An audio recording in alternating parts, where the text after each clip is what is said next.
Hi, and welcome to episode 89 of the Breaking Bio podcast. I'm Morgan Jackson, a PhD student at the University of Guelph in Ontario, Canada.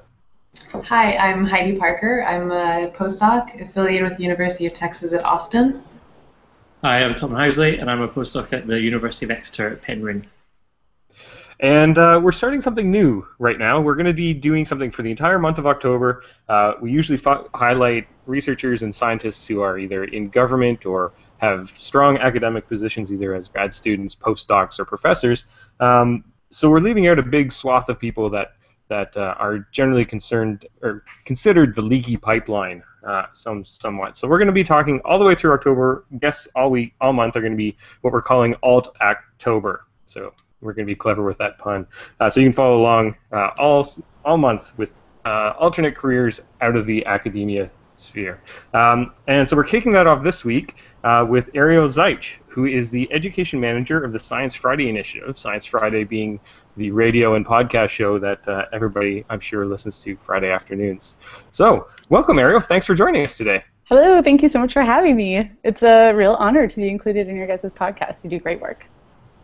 I think that's the first time anybody's called this an honorable thing. So no, you are. It's wonderful. You're already you should try to be honest, though, like for the rest of the So tell us a little bit about what you do, what your title is, and what these things mean, and what you do day to day. Happy to. So Science Friday Initiative is a nonprofit organization that produces Science Friday, as you so thoughtfully introduced me with. So the you guys hear the radio program on air, so we do 1.5 million other people every week, and we also do a whole lot of other stuff. So we produce videos, we produce a website with science journalism, we have a lot of other fun programming that we do live around the city and also around the country.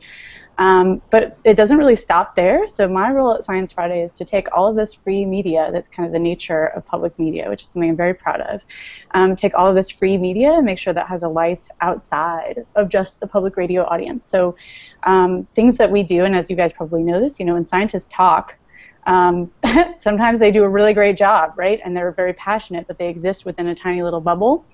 I'm trying to pop the bubble even further than just the public radio audience and get it into K-12 classrooms, out-of-school situations, to homeschool educators, Girl Scouts, the whole mess. And I do that in a whole lot of ways, which include, but not limited to. Do you guys want to hear all the ways?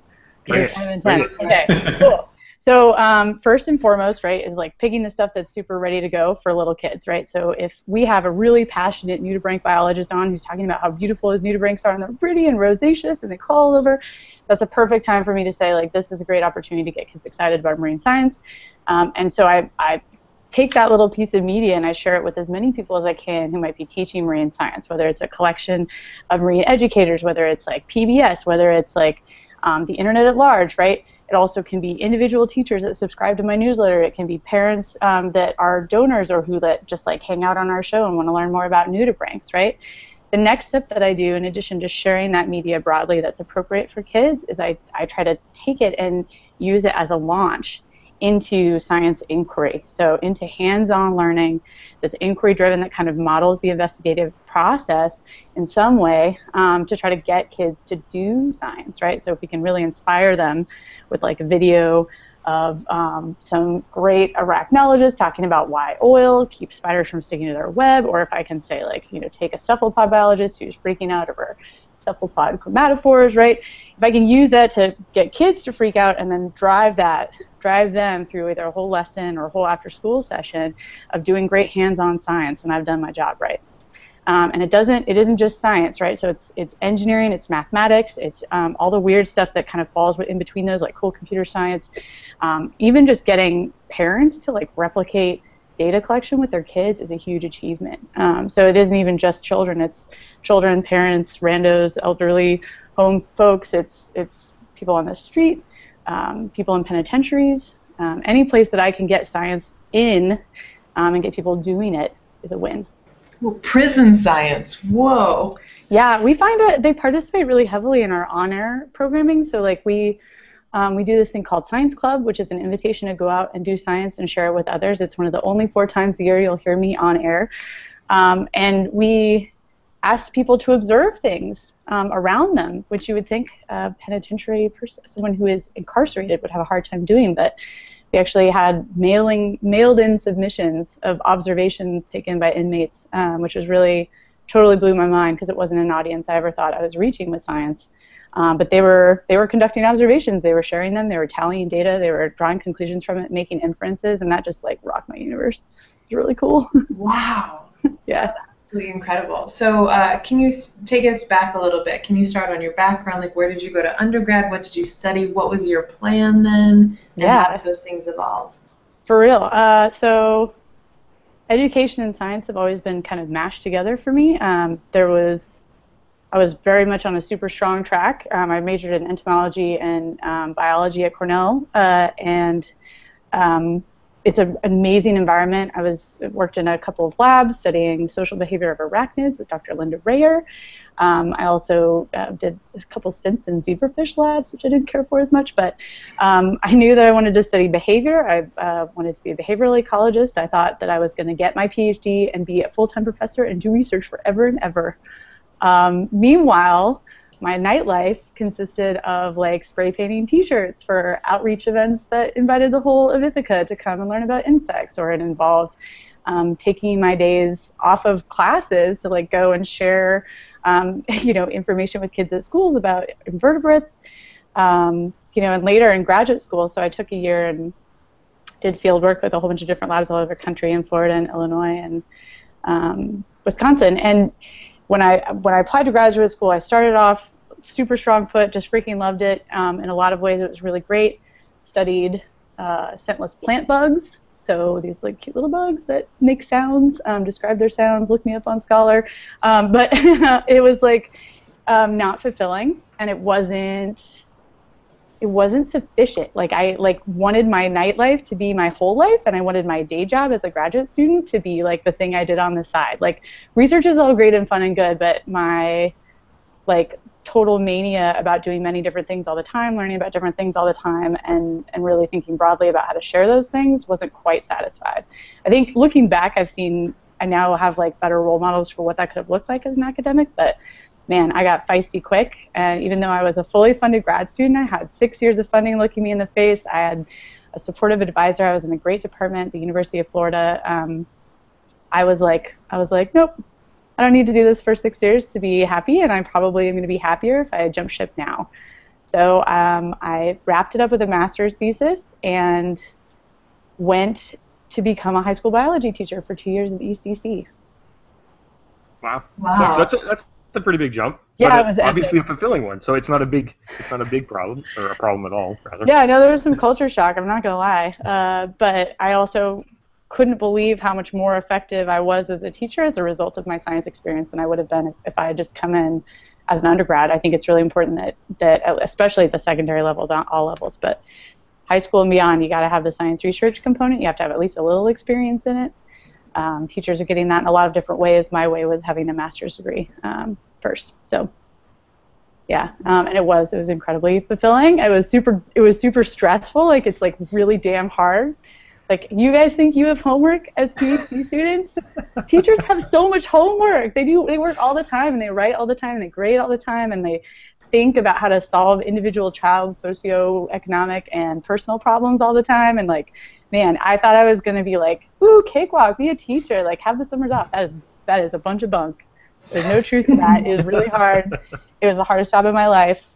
And what's really great about working here at Science Friday now is I get to kind of act as this liaison between these two worlds that I've existed in very happily. But I'm now kind of at this like, whoa, I get to do all the things. I get to like hang out with the researchers who are super nice and really interested and passionate about what they do. And I get to connect it to teachers and support them in the work that they're doing. That's incredibly important to keep the researchers well funded and happy and fulfilled on their own. So I get to like pass fulfillment back and forth. I get to like infect people with knowledge. I get to be really creative and draw pictures of cephalopods whenever I feel like it, or like plants. I don't know. It's great. So how did you get the position that you have now? Because I applied like a totally random person. Yeah, idealist.org isn't as well populated maybe with science-y stuff as it is with like social sciences stuff, but Science Friday posted a job on idealist.org, and I applied this summer. And in the summer, it was like my third week off, summer vacation, and I saw that job and was like, hot damn, that would be like so freaking cool. And then I asked my husband if it was cool if we moved to New York, because it's really different from DC.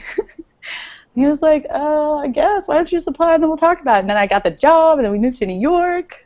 So it was pretty cool. And everything came up Ariel. Yeah, woo! So I was wondering if you could tell us what, in your opinion, makes a great science communicator, both in terms of doing it professionally like you do and also for scientists and getting them to communicate their research effectively. Yeah, that's an awesome question. Boy, there are so many different ways to be an effective science communicator that I'm not going to give you a single definition, but I will say that every science communicator has this like medium that they tend to excel at. So you'll see science communicators who are outstanding writers, but who maybe don't sound the greatest on air, or who are amazing on camera communicators, but who write very infrequently and not very particularly well, or who need a producer to help support them. I think what's important is to find the medium that you feel very confident in, and spend as much time as possible in that medium. So for me, writing stuff for younger audiences or for educators of younger audiences has been a skill that I've been growing while I was at Science Friday, but even as an educator, I didn't do it that much. And really the only way to get good at it is to do it all the time. The skills, the traits that make someone effective at it, everybody says enthusiasm, and that's absolutely true. I think the trick is to like really balance enthusiasm and the desire to be accessible with also the desire to elevate your audience. It's really easy to write crap science communication. It's really easy to find it on the internet. Oh my goodness, it can be terrible, right? So, but like, if you can find something that really does make people smarter, and also, and not just smarter, but puts them in a position to predict or to explain or to infer based on your writing, which means you've empowered them with knowledge that they can take it further themselves, I think you've done your job. I think it's easy to be super engaging and not do that, or to do just that and have people bored to tears. And the really great science communicators are absolutely doing both of those things. That's what I think. That was an awesome answer. That's a tall order for many of us. Yeah. Yeah, I think you bring up a really good point though, about the practicing. Because everybody who has gone through academia has undoubtedly written really crappy grants and really crappy papers for the first 7 dozen times, and then eventually get better and better and better. And then they assume that in many cases that skill of writing good papers or grants is going to be easily transferable to science communication and writing for a different audience. And that doesn't always so much work. And I think they find that out. Some people find that out the hard way relatively quickly. That's absolutely true. And I'll tell you, even in my own personal experience, that pretty quickly, after I became a teacher and while I was kind of getting better at teaching, that was made so abundantly clear to me that I wasn't actually a good writer for youth. You know, you think like, oh yeah, like I could pound like a paragraph out about anything, or like I can just, you know, get kids oriented in a hot minute with a PowerPoint slide. Like that is not true. And it's so great to practice. I will say actually that grant writing, for anybody looking for an alternative career outside of academia, grant writing is one of the most transferable skills that I've been so excited that I've had, and it's an incredibly important part of working as a nonprofit organization. Even as a for-profit organization, you end up creating very large picture value statements in the form of proposals all the time. And you've got to do all the things that you do in a grant proposal. You got to justify all of it. You got to take the steps necessary to like explain why it's important, why it's not just important to you and to this like growth that you're trying to create, but also to the whole of everybody else. Those broader impacts things that's stuff that we do all the time. Data analysis is something that we do all the time too.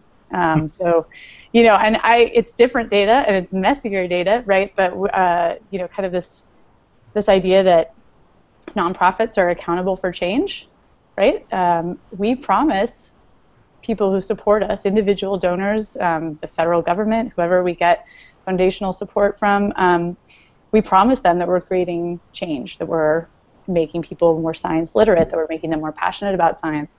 We have to show that. It's really hard. And it's awesome, but it's this really hard, important part of what we do, and it takes data and really, really careful, thoughtful data. So the stuff that you guys, it's a lot easier to analyze, but it's a lot harder to get than probably most of the data you guys work with. That's really incredible. Do you ever see people from your cohort, people that you went to school with, that you started your PhD with, and you see, I mean, I'm sure some of them are very unhappy and wish that maybe they figured out some stuff, but do you ever have doubts? Definitely. Absolutely I do. I look back all the time, and I'll tell you why. So the people that I see who have gotten their PhD and who still, and as a result of their PhD are able to provide more service or a better service. So really service, I'm very motivated by service. That's what I want to do. I want to make things better. When I see people who have done that and who still go above and beyond to communicate and to affect change and to be positive forces while maintaining an academic lifestyle, I'm totally floored by it. I think, man, if I had been more persistent, maybe I could have done both. They're also superhuman.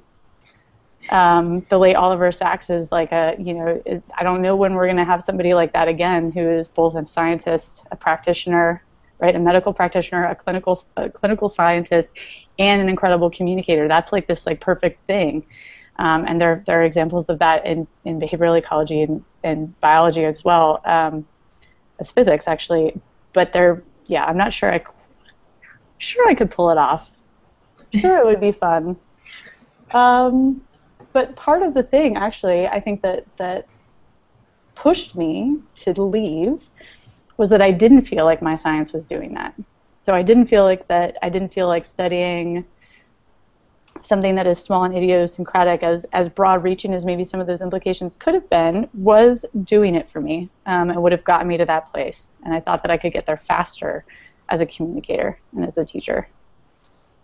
I've heard that before, echoes of that. If you are like very service-oriented, where you think about how many people can I reach, right? Even though, each of us does our science, we might reach more people through this podcast and reads our papers. Right. Well, and it's funny too, because I know that people point to this a lot, and you mentioned the leaky pipe, and I totally leaked right out of that pipe. Like, I'm like a classic example where I entered graduate school, was well supported, but just was like, peace, I'm out.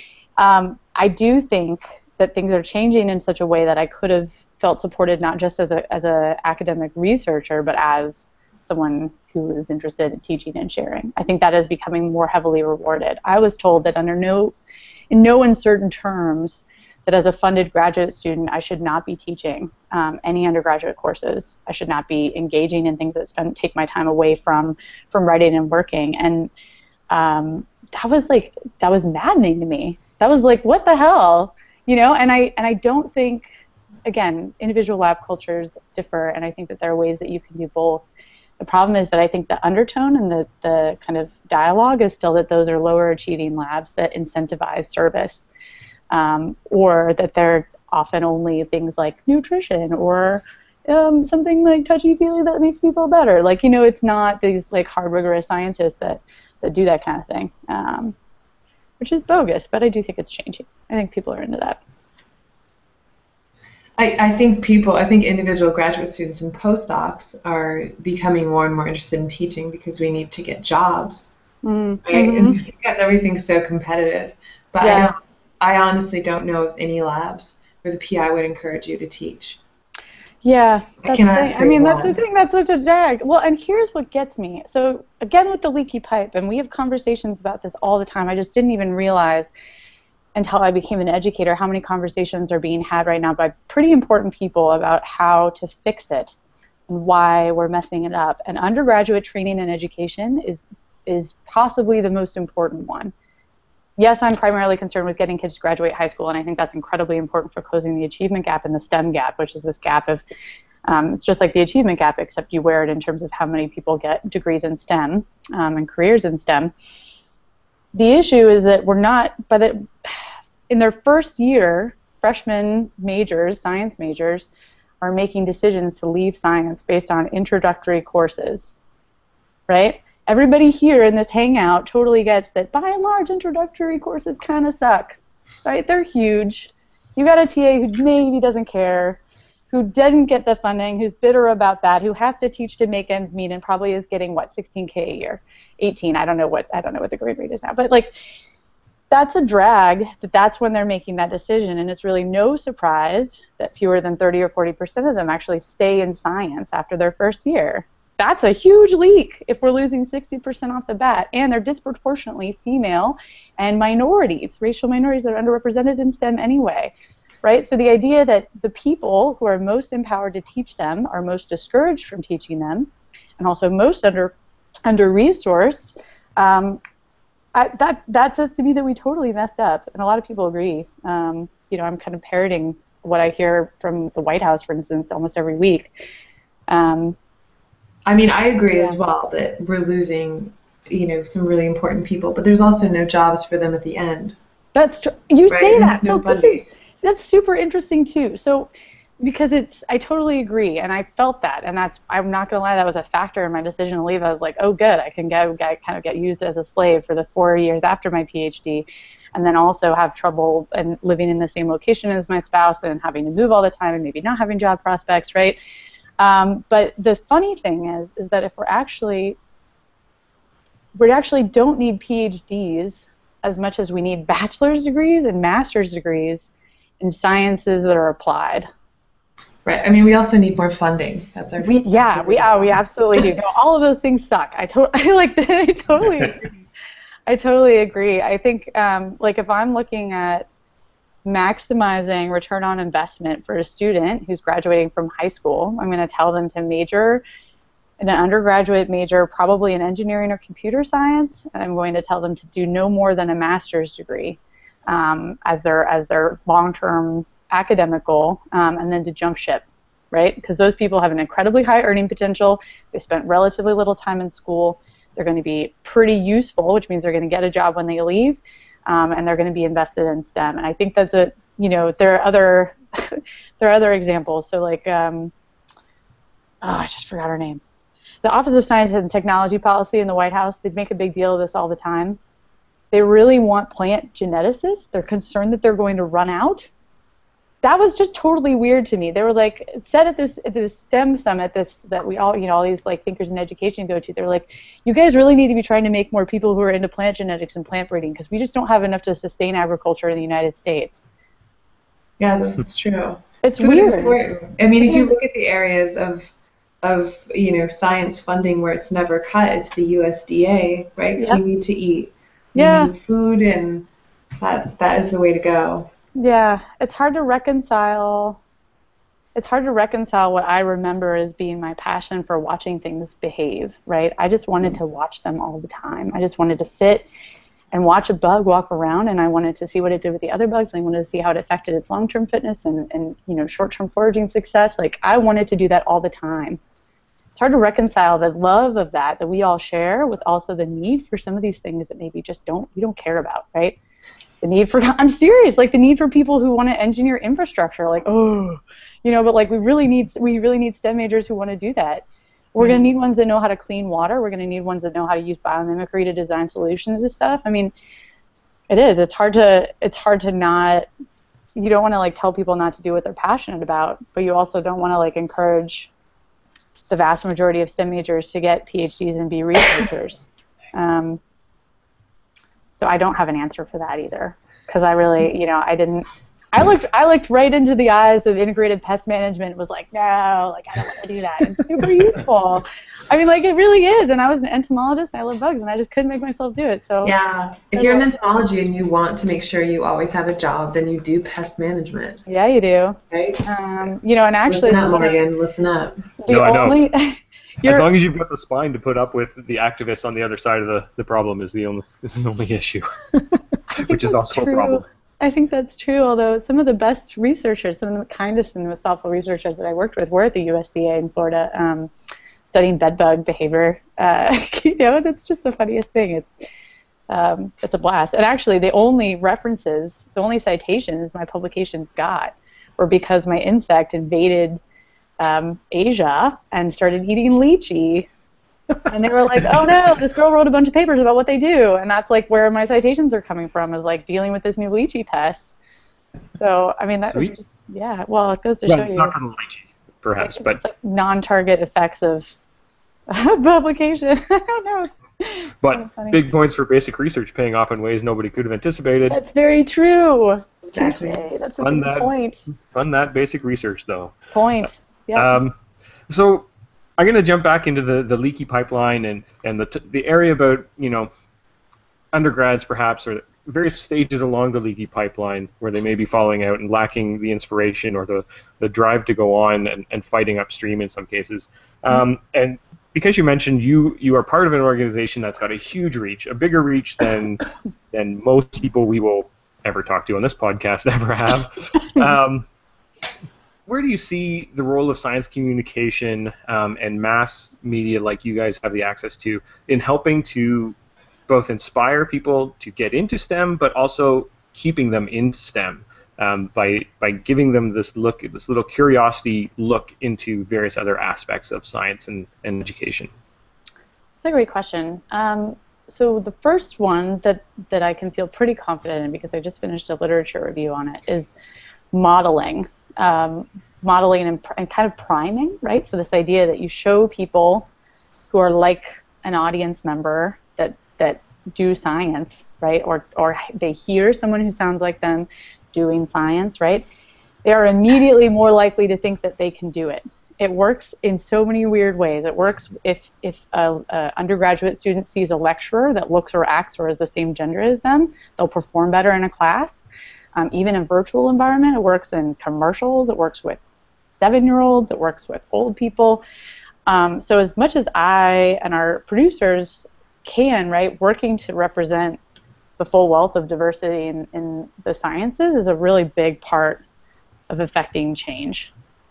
And generally we strive for excellence and awesomeness, right? But like that, just by sharing into the world of science, right, with people, that gets us a little closer to them thinking they can do it. Similarly, modeling can happen when you model awesome, sustainable life behavior, right? So if you show a graduate student who's freaking out about the fact that they're never going to have a life, a family, or a spouse, or be able to visit their parents, if you show them an example of someone who does all of those things, right? We just had a couple in a video we did about curing color blindness. It's this beautiful couple that have married their passions and their skill sets to help create a cure for color blindness, right? And they're happy and they're sitting on their couch. They're talking about all the ways they work together. They're talking about their monkeys. They're talking about their science and their relationship with DARPA. Like, it's just this cool thing. And it can infect people with a kind of optimism and a kind of template that's like, oh yeah, like I don't actually have to be miserable. I can choose to be like a really thoughtful, kind person and work with my spouse or work with somebody else who's really nice. I mean, that's the other thing. We have examples of people that work together who will come on our show and they just sound like the best of friends, like they're having a freaking blast. And I think that does a lot to kind of inspire people to stick with it. Stories of perseverance do the same thing. So the stories of people who were laughed out of the room who did really well. I mean, Sylvia Earle talks about that all the time. She was an aqua babe. People wrote about this woman's research, the first woman going down in these incredible vessels, and she was called an aqua babe. Like, what the hell? And she's a big deal. I mean, she runs this wild nonprofit now. She's made huge headway, and besides anything else, I mean, even in addition to her science, she's just an incredible ocean advocate. So, like, having examples of people who are willing to say, actually, like, I tripped and fell and skidded my chin, and I looked really stupid for a while, but now I'm back up on my feet. Like, that's a big deal, too. And we do that. I think that's what's different about our style of journalism, and it's something that I'm really proud of, is that we don't usually just dub over or just write. There's always quotes, and there's always talking, and there's always a scientist on camera or a scientist on the radio just saying it how it is.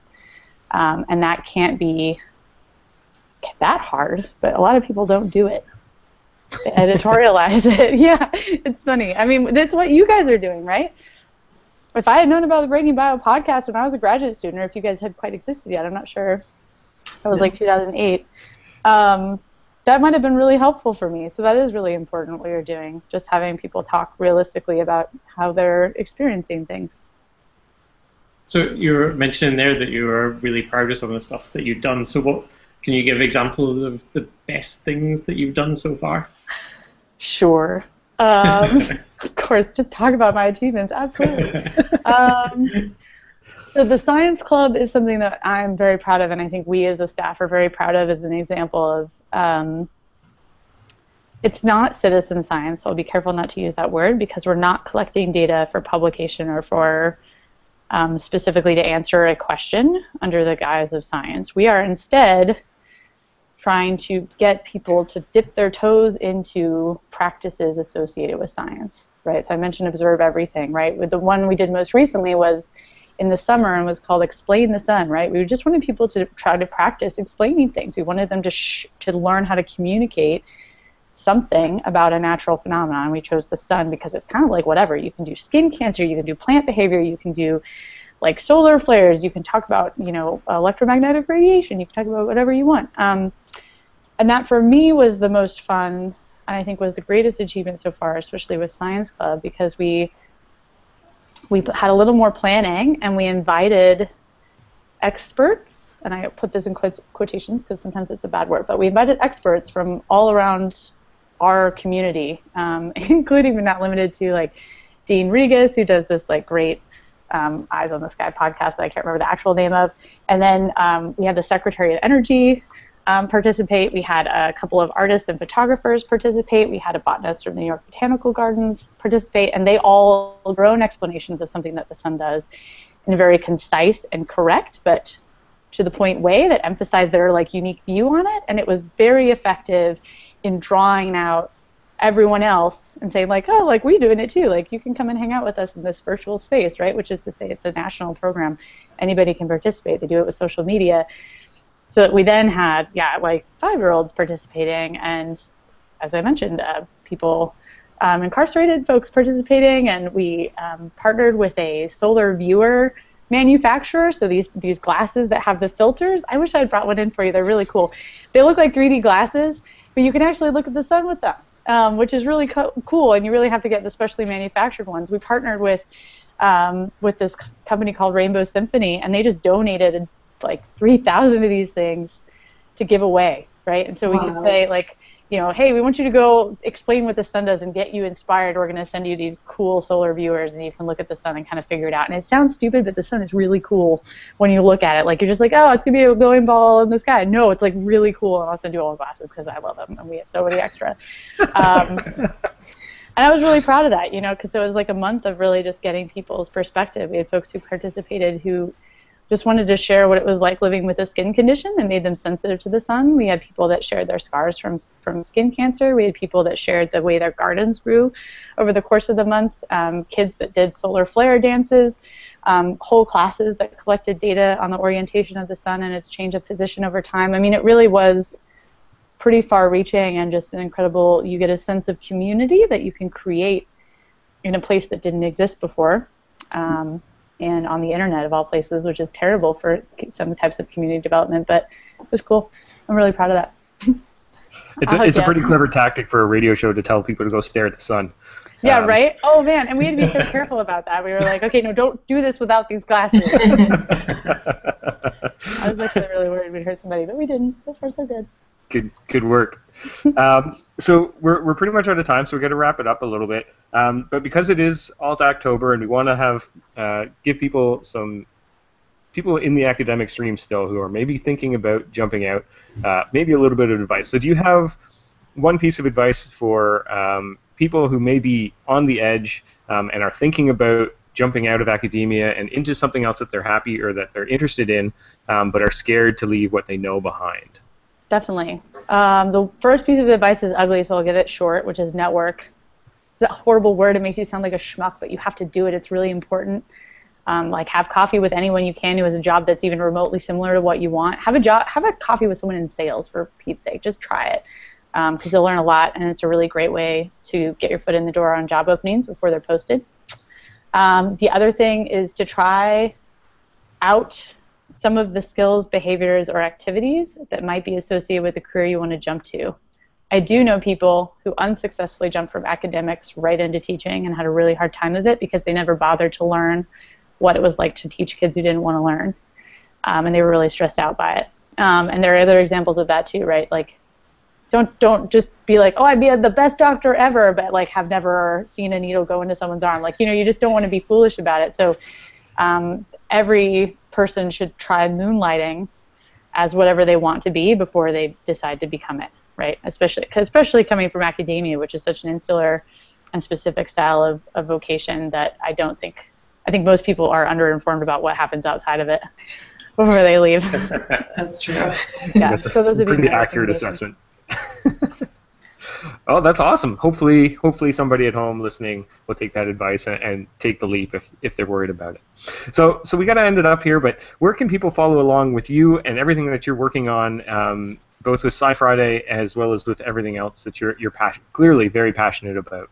Sure. So all the stuff that we do is at sciencefriday.com. My particular brand of it is at sciencefriday.com/educate. And then you can follow me at Arieloquent on Twitter, and it's a stupid handle, but I'm stuck with it now. And you can, kind of stay tuned that route because I'll always be there. Reach out. I like chatting with people. All right, awesome. Awesome. And we'll make sure that we put links to all of Ariel's content as well as her very clever Twitter handle on our website, which is at breakingbio.com. And I'm sure we'll be tweeting out all sorts of other stuff and retweeting Ariel in the future, which is our Twitter account, which is at breakingbio. And I'm sure you'll find us on Facebook by searching for the Breaking Bio podcast as well as on iTunes and Stitcher. I really want to thank Ariel again, and Thanks I hope so much everybody. For having me. That was great. It was fantastic. Thank you so Great much. conversation. And I hope everybody will join us next week when we continue on with Alt October and have a new guest jumping out of the stream.